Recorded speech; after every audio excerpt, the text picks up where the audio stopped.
Hey everyone, welcome back to another episode of the Hemmings Hot Rod Barbecue Podcast. My name is Mike Musto with Dan Stoner today, making his triumphant return back to the podcast, along with that was very good, Dan. Way to throw that in. Along with our very special guest, Carrol Jensen of the Classic Car Club of America. Carrol, how are you doing today?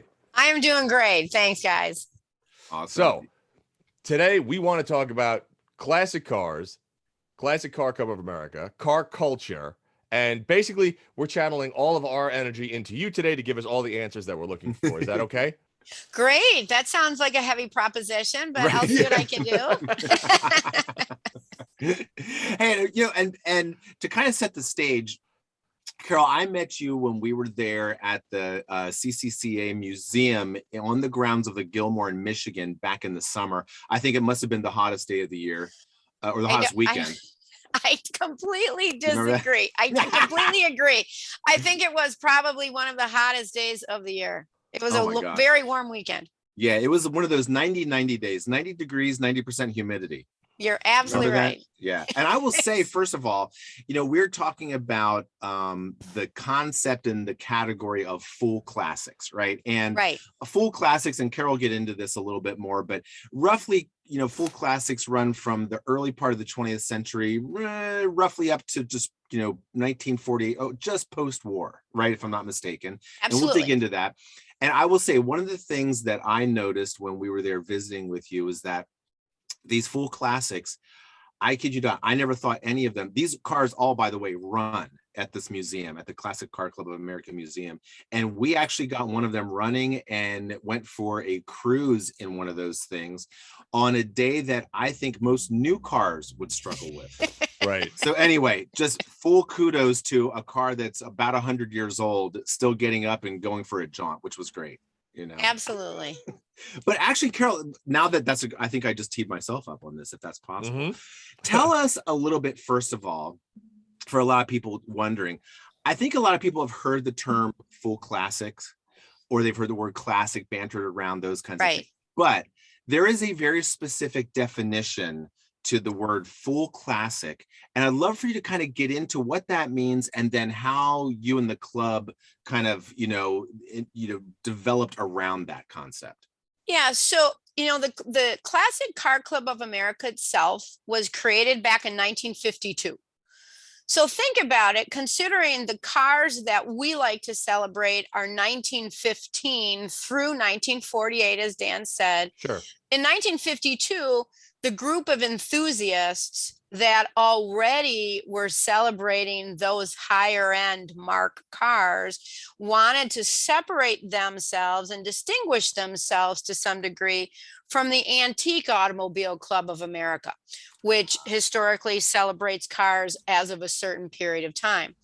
And so 20 years, I think it's 20 years and older, AACA celebrates. And so back in 52, a group kind of separated from the AACA and wanted to recognize those cars that were already identified as superior craftsmanship, higher engineering standards, a tremendous amount of coach-built cars, one-off cars, those of superior workmanship that already differentiated themselves even back in 1952.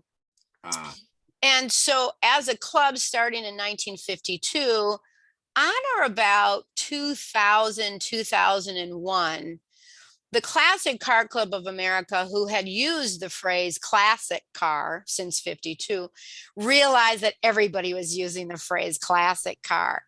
And to further distinguish these cars that we celebrate as part of the Classic Car Club of America, we actually trademarked the name Full Classics.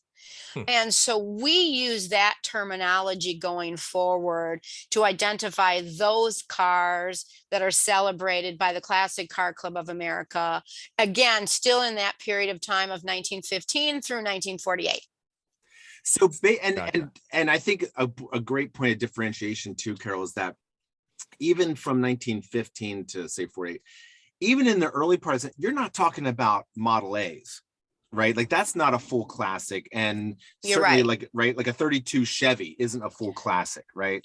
You're right. What we are really talking about are those cars that had superior workmanship. Certainly wouldn't have been anything that could have been created like a Model T on the assembly line type of chassis. These were higher end cars. These were specialty built cars. These were the high end manufacturers of the time that created innovative design as well as innovative technology in terms of whether it's the engine or whether it's the transmission, the braking, quite a few of those design elements, customized coach building. A lot of these cars were one-off vehicles. Part of what you saw when you were at the museum in August is part of the interactive and educational display that we have, which educates people about custom coach building and what exactly that meant during the period of time. Low volume, high dollar engineering specifications that you wouldn't have seen on other vehicles. So like, is it, but it's not fair to say that these cars, you could define these cars by manufacturing processes that were not assembly line. I mean, some of these cars were built on assembly lines, right? They were, I think, but the key there is that they were still, because frankly, just because of the price of the car, these were low volume cars. And for example, you know, there are some manufacturers that build both high end cars during that period of time, as well as low end cars of that period. It's one of the reasons that some of those manufacturers lasted until the 50s. Packard's a perfect example. The Packard, which at one point represented over 50% of the luxury car market in the world, not every single Packard do we recognize as a full classic. Because Okay. Packard made a high-end vehicle that had engineering standards and more customization to it, but they also had a lower-end car that anyone could purchase, or that the more average person could purchase, that we don't recognize as a full classic vehicle. So like a Packard Patrician from the early 50s might not be considered a full classic, but Correct. That's because of the cutoff too. There was up until that's true, 48. the World War II and after World War II, you see you don't see as much of a gap between the high-end vehicles and the average vehicles.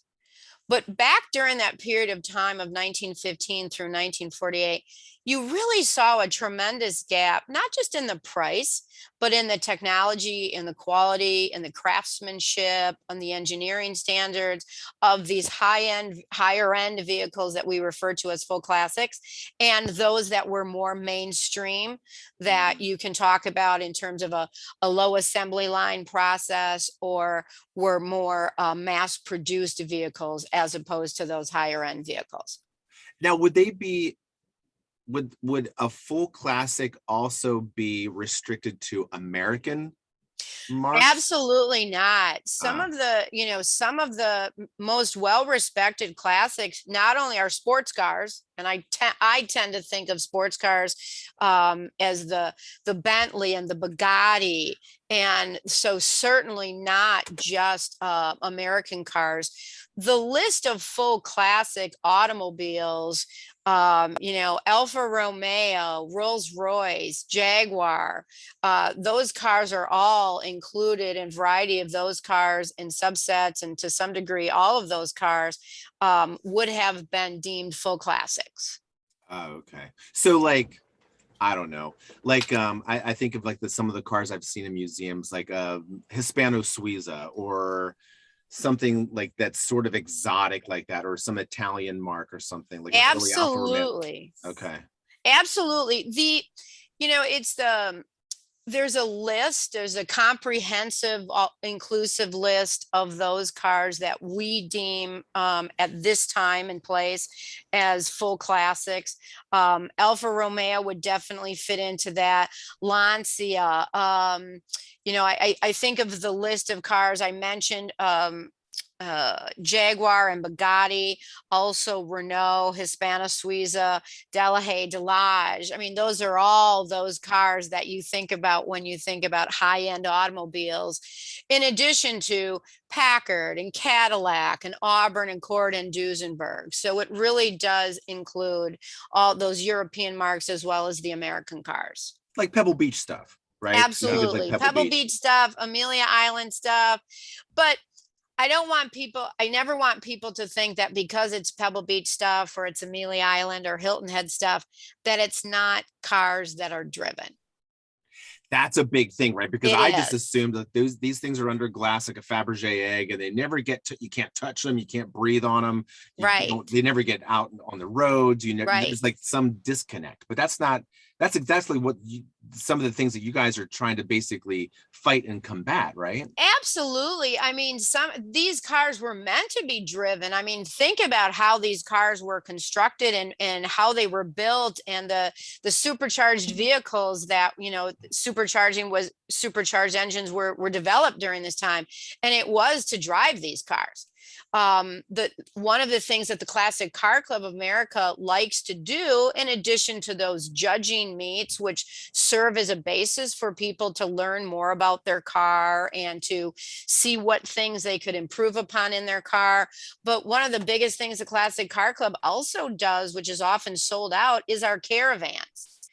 These are anywhere from a 5 to a 10-day driving event where there are hundreds of miles driven on a daily basis. We did a cross-country caravan a number of years ago where they literally started in New York City and went all the way to California in a 3-week period following the Lincoln Highway. Oh, wow. And so these cars are absolutely meant to be driven. They should be driven.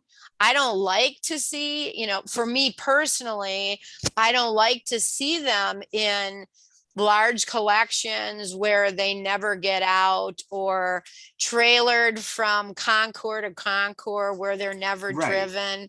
I don't take pride in having a low mileage vehicle. Right. I like to see these cars driven. Me too, Carol. Me too.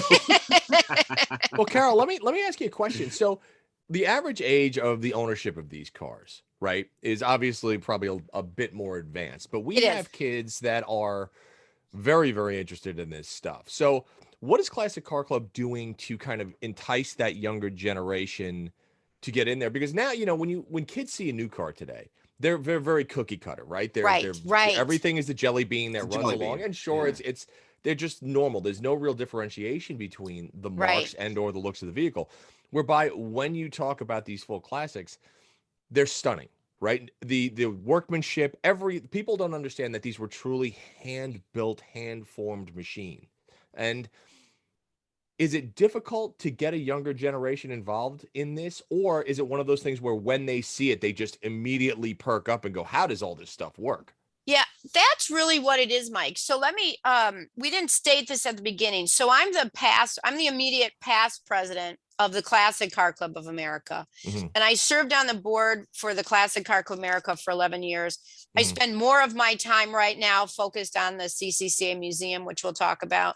But from a Classic Car Club perspective, the first thing that we've got to do, and that we have been doing, is exposing these cars to all the different audiences. So the benefit of showing these cars at a Concord type event or any type of automotive car show is that first, it exposes these vehicles to people who are already enthusiastic about cars in general. Otherwise, they wouldn't be there. Right, of course. So even if they came to the show to see muscle cars, even if they came to the show to see Japanese cars, the first thing we all have in common is an enjoyment and enthusiasm toward the cars. Yeah. Then, to your point, we need to educate them and show them what these cars are and how they can get interested in these cars. I was at a Concord just last weekend down in Hilton Head, and the Haggerty Youth Judging Group came over. And so we had our 1930, Model M Stutz Speedster there, and 20 kids came over and surrounded the car and wanted to learn more about the car. They asked about the different components of the car. It's got a golf club door. They had never seen the door on the side of the car. What is that for? They had never seen the separate trunk that sits on the back of the car. They asked, does the car run? And so we open up the hood, we show them the car, we show them the engine, and then we start it up. Do you want to sit in the car? Let's let you sit in the car. Let's open a rumble seat. How many kids have ever seen a rumble seat? Exactly. Right. Now, we're not fooling ourselves in thinking that those kids can go out and tell their parents and convince them to go buy a Packard or a Stutz, but it creates a moment of awareness. It creates a moment of interest.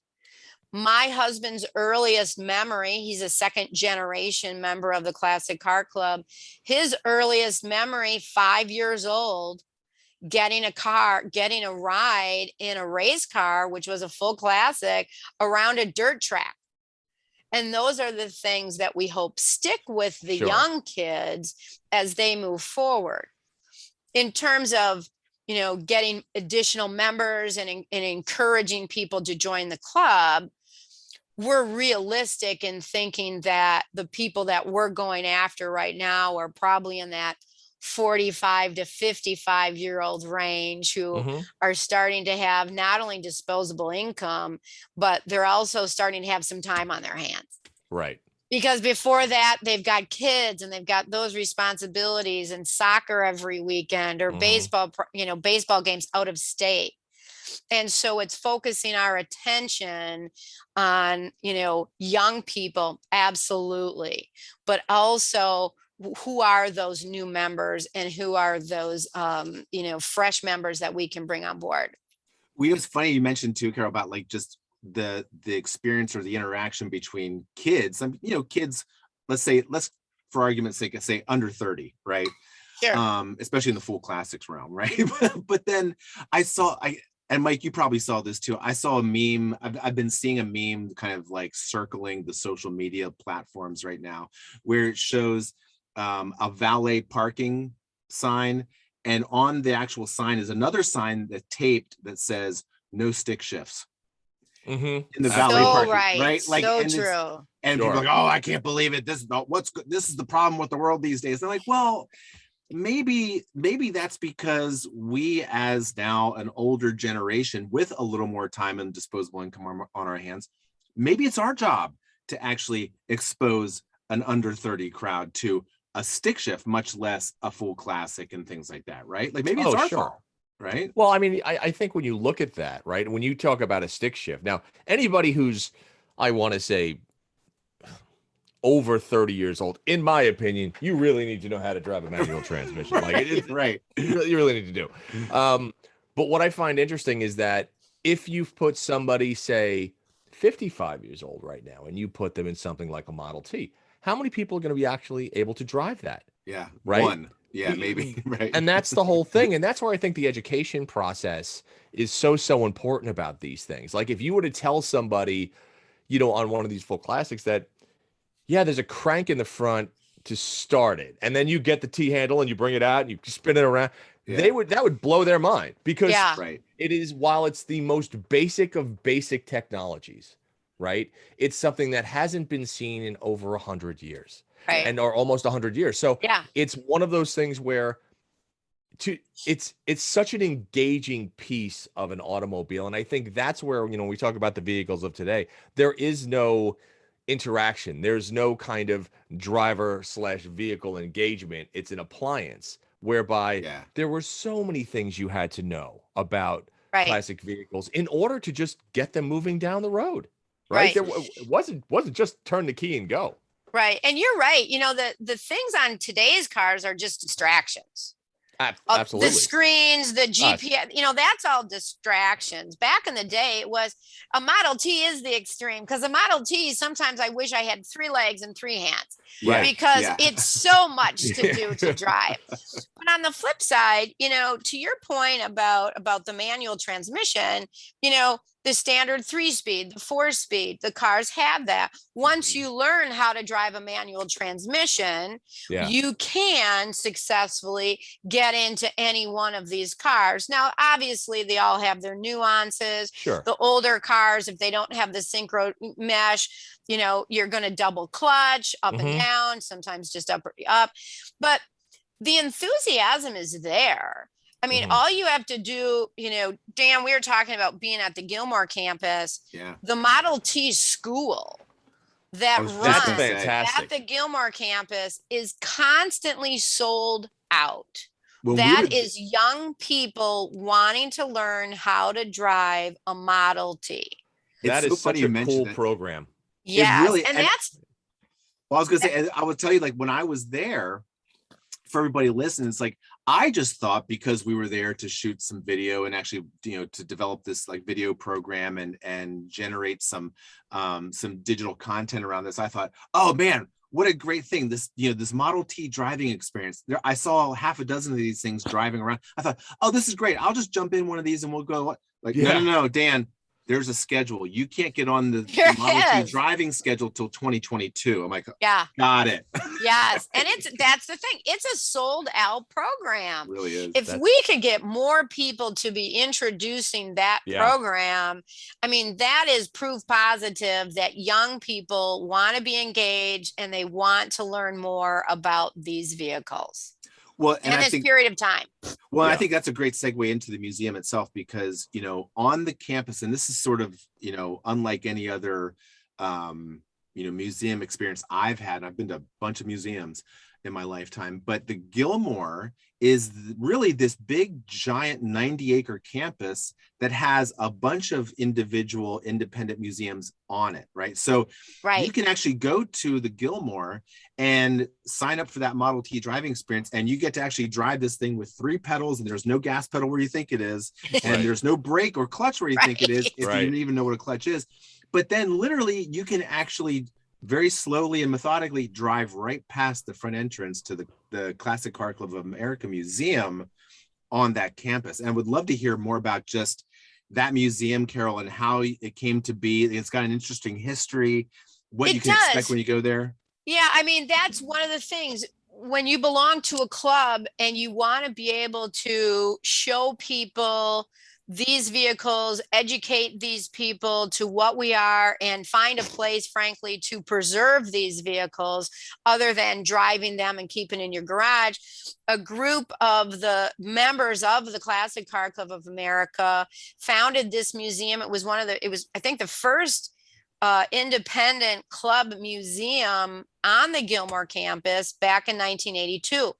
And so the old barn, which we have on the property, so it fits in well with the countryside and the environment there, and in Hickory Corners, where nothing else is in Hickory Corners, it seems, when you're driving there. Yeah. That half-an-hour drive from Kalamazoo to Hickory Corners, even today when you tell people it's where? Yeah, like, I've never heard of Hickory Corners, Michigan before, but it's a great location and it's an old car town. The Classic Car Club Museum is there. Cadillac LaSalle, the Lincoln Club has the museum. Model A, Franklin. We were just talking to someone yesterday about an event they went to at the Franklin Museum. The Pierce Arrow Society has a museum there. The Horses Carriage Club's going to be building their museum there. It is the perfect place for all car people. And so we just completed an 11,000 square foot expansion to our museum, more than doubling the size of our museum. Thanks in large part to our members, and a couple of members in particular that were willing to donate considerable amounts of money to create a legacy, really, of an educational and interactive museum to help educate that new generation. We know that the static museum displays that people have come to see in the past, where they just walk around and look at cars, that's just not enough to draw people in, and it's not enough to draw the young people in. And so we worked closely with the Delphi group and created this educational and interactive part of the exhibit where you can go in and learn about what coach building was. And, you know, people don't appreciate that back in that period of time, you could literally pick out the color, pick out what kind of car you wanted. Did you want a 2-door? Did you want a 4-door? Did you want a Phaeton? Did you want a dual cowl Phaeton? Did you want an open car, a closed car? Mm-hmm. You could take in a tube of lipstick and say, I want it painted this color. You know, all of that is part of it. And so this expansion that we've just completed allows people to be educated and in an interactive, exciting way to garnish their interest. Like, wouldn't it be cool if you could actually go? I mean, you know, that was amazing. We just mentioned there, Carol, about like you could bring in a tube of lipstick, or you could bring in like maybe a piece of your wallpaper, or like, you know, your shoe color, whatever, and have a car painted to that color. It sure would be great. And maybe, I don't know, with the way dealerships and the way auto manufacturers are now going to have to offer some sort of personalization, you know, to these jelly beans, these eggs that they're building, you know. Yeah. I mean, we are now sort of like, I was joking with someone the other day, but it's actually not that untrue that you could actually fall asleep to the light of your dashboard as you're driving down the road, you know, in your new Tesla. Yeah. And you've actually seen that here in the Bay Area, right, Mike? I was gonna say, I think we've way too many times. Yeah. Yeah. Carol, let me ask you a question. So you have, I mean, all the classics that are at the Gilmore and at the Classic Car Museum. As far as the maintenance on that goes, so to give you an example, when I was a kid, my father had a friend that had a couple of Franklins, and we used to go to his shop, and I'd ask him all the time. I would be like, "How do you maintain these things?" I said, "There's not a Franklin mechanic around the corner. It's not like that just exists where you know." So does the Classic Car Club of America and the Gilmore and the museum in general have its own shop that is currently maintaining these vehicles and supplying parts? And I mean, when I talk about supplying parts, I mean actually milling parts for these vehicles, because obviously parts have been out of production for 80, 90 years. So how does the maintenance aspect of these vehicles take place? The Gilmore Museum absolutely has buildings, and they do a lot of regular maintenance, and they help their own museum because they have their own buildings on the campus. Sure. As well as the other museums maintain cars. The Classic Car Club Museum, we also have on our board of trustees a number of people that work on the cars and work to both maintain and at times restore them when they need to be restored, or whether we deem it financially appropriate to spend more money to restore them. Mm-hmm. There's restoration shops, obviously, that we would use for that. But the biggest thing for me is it's one of the benefits of membership in the Classic Car Club of America is exposure to those individuals that own like cars. Gotcha. Sure. And so that's really a benefit of membership, is that you get to talk to those people that own cars like yours, and maybe having to fabricate parts and maybe willing to fabricate extra parts because these are the parts that are known to go bad. Right. A tremendous benefit to me of membership in the Classic Car Club is exposure to those like people with like cars that can help you. Because you're right, there's no Packard dealership, there's no Stutz dealership. Right. And so we absolutely need to work together and stay in contact with each other. And it's one of the intimidating things about these cars, right? Sure. For someone who's used to a 60s era muscle car, to, where they can work on it themselves and their hands on that V8 engine, it's different to ask them to look at a car in the 20s or the 30s. What better way to learn than to belong to an organization where we've got a Sure. tremendous amount of people that are willing to share that knowledge? Are you And seeing, sorry, Dan, are you seeing the new technology? So for instance, we have things like 3D printing now and things like that. Are you seeing the new technology as a benefit to helping to keep these older vehicles on the road? Yeah. Has that Absolutely. I mean, not everybody can afford a 3D printer. Jay's got them, and the restoration shops have them. Jay talks about it all the time on his show. But even not even just a 3D printer, but just having access to blueprints and models. And we've got a car under restoration right now, and someone who has a similar car was willing to let the restoration guys actually take apart part of his car that they could get a part that they needed to model for ours. Gotcha. Very cool. And so it's just all working together. It's it's a close knit group of friends that all want to see us succeed in being able to drive these cars. Right. It does seem like there's it seems like there's just so many, I don't know. And maybe Carol, maybe you're seeing like some actual interaction between the two, but it seems like there's like this maker movement, that the young hipsters are all about, like making their own hand soaps and making their own like key rings and things like that. Even down to things I've seen, like people like they're making their own wood hatchets, so when they go glamping they've got their own little like curated little hatchet that they actually bring along with them to cut wood and stuff.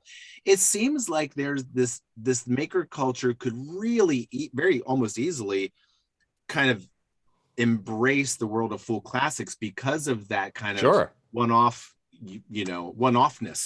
that these full classics require, right? That's actually really a good point, Dan. I really hadn't thought about that. And so I actually wrote it down because, to your point, that appreciation of craftsmanship has really seemed to come back at a grassroots level.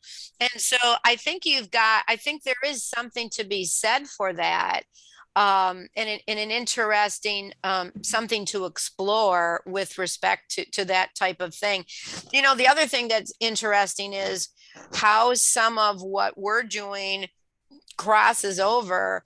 I get some brass work and some silver work done at a shop not too far from my house, and they really do lamps and chandeliers.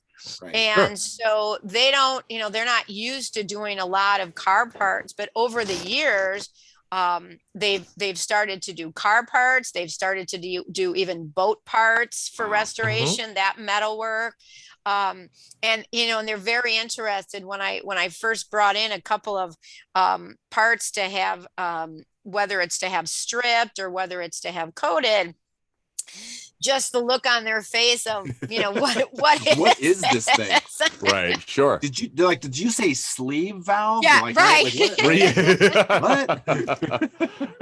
When I bring in a gas lamp, which goes on a 1912 Stutz Bearcat, and they said, this kind of looks like a lamp in a way. And I'm like, actually, it is a lamp. Kind of is. Yeah. Sure. Right. Sure. I could see a lot of crossover there because, like I said, and I mean, if this maker culture that we see so much of these days and so much written about, especially in the blogosphere and stuff, if they can embrace the idea of a pair of $500 salvage denim Japanese, absolutely, jeans that are made on vintage equipment, like like what's that guy's name who wrote the book on the art and the Zen of motorcycle maintenance. Maintenance. Oh yeah, absolutely. Like that maker culture, that experience of like, hand built or at least hand maintained, and getting your hands dirty. That seems to be a good crossover, right? Well, think about it. I mean, and when you talk about everything from furniture restoration, to Carol, lamp restoration, to anything like that, if you can touch it, you can restore it. That's kind of the mentality, right? So if you see something that is, copper coated or chrome coated or brass or something like that, it was made once, it can be made again. And I think that people forget that, right? We're in the 21st century now. the technology that we have to not only replace parts is outstanding. We can do it. It was made 100 years ago. It can Yeah. absolutely be reproduced again. Now, the key to that is obviously finding the individuals that want to do that and then put the money up to get that done. Sure. But a lot of people will say, well, you can't make that again.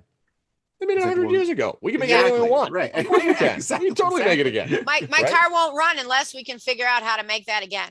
Yeah. Exactly. Right. It's like, yeah. we'll make it work again. So I think, to your point, yeah, that is a whole nother kind of uh, industry in itself that could pop up. And that's one of the reasons that I was asking about kind of the maintenance side of these vehicles, because Yeah. there are so many kids right now that if you kind of get them into like these vocational programs where they go into the museums and they start looking at things like, lathes and metal presses and things like that, and how to shape things like aluminum and steel, Right.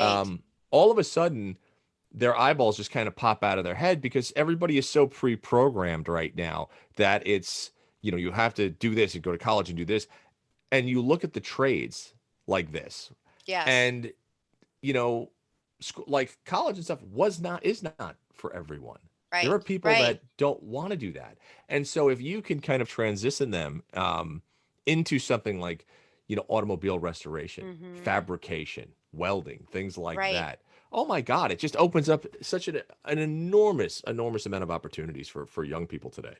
That's so true. And Carol, Yeah. do you deal with? I never asked you this even when we were out there.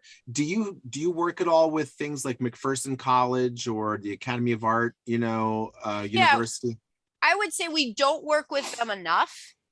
Okay. But I think we have absolutely talked with and have provided some introductions with McPherson College, some of the restoration shops that are owned by members of our club and that are exposed with people of our club. Absolutely. McPherson College, there are some other colleges, the Academy, RPM Foundation Oh yeah. is doing a lot for getting younger people into this type of exposure and just increasing the awareness that these types of programs are out there, as opposed to going to school to become a tradesman on new cars where you're looking at computers all day long. Yeah. Right. Right. So, I mean, Right. that's a very different mindset. That's a very different skill set. And so it's, if you're first interested in cars, showing them, is it the new cars you want to work on because you want the computer experience and you like looking at it that way? Or do you really want to be hands-on in an Right. engine or working in a transmission or a rear end, or even doing body customization or body work to fix a car as part of a restoration process? And those are very different types of mechanical skills and mechanical appreciation as well that kids need to be looking at. It seems like we just came back from the SEMA show, the annual SEMA show, and I heard a statistic. I don't know if how accurate it is, but I heard a statistic that 50% of the cars on the show floor at SEMA were electric powered. And that a lot of that included not classics, but muscle cars or hot rods or these kinds of cars that we always expect to have some sort of like performance V8 or some sort of performance internal combustion engine being transformed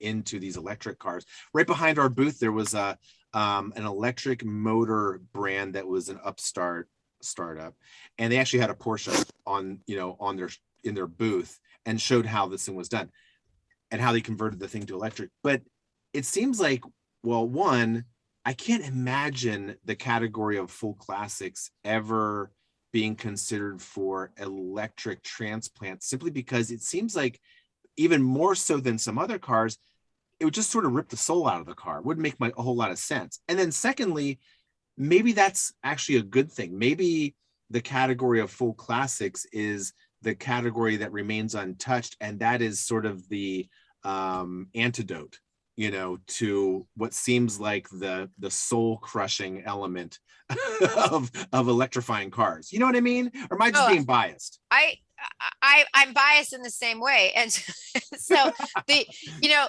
I love electric cars from the original period. So first, Right. The early in the ones. list of full classics, when we look at what defines a full classic, it's how that car was originally built, how that car originally came out, how that car was originally manufactured. So any of those things you're talking about, conversions, modifications, those are the things that will then take it out of full classic status. Right. In addition to that, I love when the electric cars, the original electric cars of the early 1900s, are on display, because first of all, it shows people this is not new technology. We've been building electric cars for 100 years. So let's not anybody think that this is new technology. But on the flip side, the same challenges you had with electric cars 100 years ago, you still have today. You still have a limited distance. You still don't know what we're doing with the batteries. So when they have to be recycled, same challenges from 100 years ago. Oh, wow. It's fascinating to read the articles that were written 100 years ago when Sure. electric cars were Wow. first invented, Yeah. to see not The a lot exact has same- changed. The network. Right. So, and actually, Carol, I mean, I know we're getting close here on time, but I think that's fascinating. Like, could you expound a little bit on that? Because I think a lot of people are not even aware that electric cars, gasoline was the exotic fuel or the exotic Mhm. engine at some point 100 years ago, right? Yeah, now, I have very little exposure to electric cars other than a fondness and appreciation for the fact that this is not new technology. Obviously, the first one that comes to my mind is the Detroit Electric, but there's a tremendous amount of variety of electric cars that people could look at from 100 years ago. The other electric cars were also geared and marketed toward women. They were quieter. They weren't as smelly as a gasoline engine. Sure. And so they were looked at favorably. They were geared then for city driving, just like they are today. So, that's kind of exhausted my knowledge of electric cars, but it's very similar to the challenges that you have even today with electric cars. So you could almost say, like, even 100 years later, those electric cars don't spook the horses, right? Like that's right. Kind of like, That's absolutely right. It's interesting. This weekend, actually, yesterday, I went to an EV car event up in Sonoma Raceway, and this was a performance EV car event, so drag racing, autocross, things like that. Mike, was it the quietest car show you've ever been to? Dan, the biggest issue now, mind you, I was standing in front of an autocross, and if this was a gas autocross, you would hear tires, you would hear motors, you would hear exhaust, you would hear this. It was instantly forgettable because it was instantly ignorable because you couldn't love hear that. it, right? And that was one of the biggest issues that I had. If I have three cars behind me spinning at speed, doing stuff that should captivate you and should be engaging and should be like making you want to stand next to the wall with your hands on the fence looking at them. Yeah. And yet I don't know what's behind me. Right. Where is the joy in that from an engagement standpoint and from an enthusiast standpoint, right? Yeah. Right. And so that is still something 100 years ago till today that has not changed. And as a basic mode of transportation, no problem. Get your electric car, Sure. drive it your 200-mile, whatever you want to do, that's fine.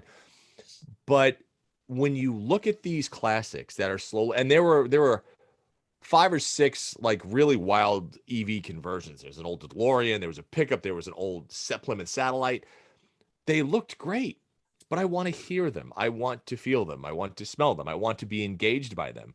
But as soon as they just silently roll past,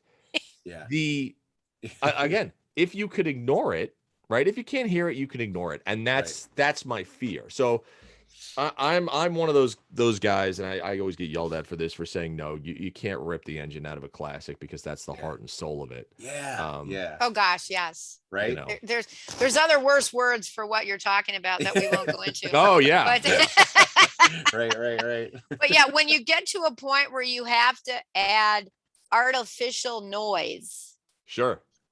That's just wrong. Correct. Yeah, there's Because, these cars, and it's interesting we talk about the noise factor, because I remember replacing an exhaust system on a modern muscle car, and how you could listen at the online at the different sounds the muffler Sure. was going to make, because you wanted to make it louder, right? Sure. And we've got cars that have an exhaust cutout that makes it a little bit louder, and that's on a full classic. And then there's of course the other full classics that are absolutely gorgeous and whisper quiet. Right. Right. Sure. You can, Right. but that's an engineering feat. Right. Yeah, That Exactly. you were able to create an engine and an automobile that was that whisper quiet when you Right. know what it's doing inside. Right. And that's a whole Right. different thing. And those cars, and I think Don Desmet, that your director of the museum, he was Yeah. telling me when we were there at on location at the museum over the summer, he said a lot of the decisions that were made in buying these cars or ordering or personalizing these cars was made by the chauffeur. Like it was that, right? It was that category of buyer and that social category of buyers that was actually buying these things or ordering these things, right? So like in some Yeah. cases, you want these things whisper quiet. Right. What fascinates me is, the leather, we always look at leather as an upgrade. Mm-hmm. And when you go back and look at some of the full classics that had the chauffeur's compartment, it was the chauffeur that had the leather, because leather was hard, it was cold. Mm-hmm. He's usually exposed to the elements, and so it Sure. wore better out in the elements, where the people that were in the back, they were in the cloth seats. Right. It was softer, it was warmer. And so Right. as much as we think of leather as the upgrade, when you see the leather was what was exposed to the elements and the chauffeur had to sit on, it's different even how that has changed over the years. Yeah, you Right. you and our editor-in-chief Terry McGann would get along well, Carol, because he is a huge fan of cloth interiors, living in Vermont as he does. Yeah. As opposed, he does not like leather. He talks about that all the time. Listen, I'm right with Terry. You were there, Mike? Absolutely. I Unless- absolutely prefer cloth to leather. Yeah. Do you really? I mean, modern days we have seat heaters, so that Right. makes everything Right. palatable. Right. Right. There's a beautiful custom Cadillac that a gentleman I know in Ohio, a member of the Classic Car Club, that car came. So talk about customization, right? This was a custom Cadillac, and in the back seat that came with the car are mink lined slippers. Well done. Wow. So that, Wow. I mean, Well when you done. think about those Yes. cars and the customization that went into it, mink line slippers in the back seat of that vehicle. Now that can't be replaced. You can't do that today. It's like No. Elon, if you're listening, mink slippers for the Mhm. Mink line Right. slippers. Well, I'll tell you. that'll get some more stock prices going. That's awesome. That is absolutely fantastic. Well, Carol, let me ask, because we're coming up on time. What are the best places that people can find information about Classic Car Club of America, about the Gilmore? This is the time to say, if you want information about everything we Yeah. talked about, you're going to go here and you're going to Yeah. contact us here. So where can we find you? Where can all the listeners find information? So there's two places. So one is the Classic Car Club of America. You can just Google that, or you can go to theclassiccarclub.org. Just to get more information. Look for me, you can Google me just about anywhere at this point, because of the variety of clubs and the variety of activities that we're in. I'd answer anybody's questions about the Classic Car Club or getting more involved. The Classic Car Club Museum, same thing. Classic Car Club, I think it's CCCAmuseum.org. Just to get more information, or just Google it. The Gilmore campus, if you Google the Gilmore Museum, you get all that information there. There are just in this day and age where people seem to get so much of what they want from social media. Mm-hmm. I can't stress enough the value of belonging to a club. Mhm. Where you can interact and create lifelong friendships with people, where you can stand next to someone and work on your car versus the YouTube video. as much as I appreciate the internet for information, it's a lot more interesting to be going through an owner's manual and working Sure. on that car with someone next to you as opposed to reading it off of the internet.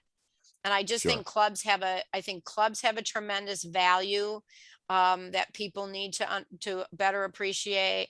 And I think the museums that offer these educational and interactive opportunities for people, like at the CCCA Museum and like the Gilmore Museum, I just think that's the future of how we continue to grow ownership and appreciation of these cars.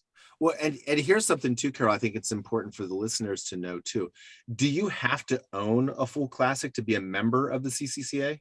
Yeah, that's a really good question. That's a And great the question. answer is absolutely not.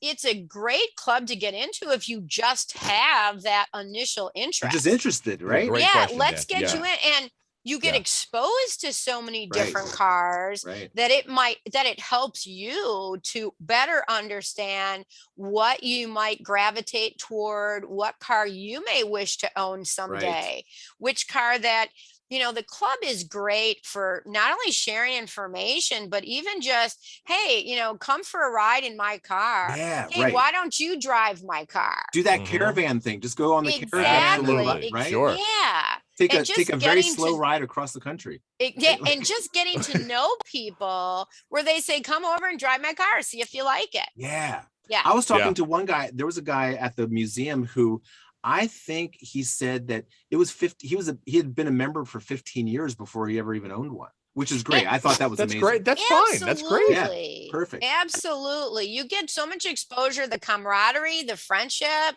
Right. and you just Mhm. get to learn more about which cars you might want to own. I've been a member since, I've been a member since 82. And that was when I was dating my husband, and we were just kids. We were only 18 years old. Sure. And the car clubs are great equalizers for people, right? Oh, always. Doesn't matter. Always. And that's one of the things we've always appreciated about it. And it was probably a good 10 years before we had our first classic as well. We had other cars because you have other interests, but it was years Sure. before we had one as well. Okay. Gotcha. Okay. Well, Dan, that was a great question. Carol, thank Pow. you. Yeah, it was good. Way to clinch it at the end. I brought it in at the end. Well done. But Carol, thank you so much for coming on. And honestly, we'd love to have you back, I think, Yeah. because I think one of the things Sure. that we'd like to talk about is to continue this conversation, especially when springtime comes around and you start Right. developing the events and your calendars kind of get Yeah. set.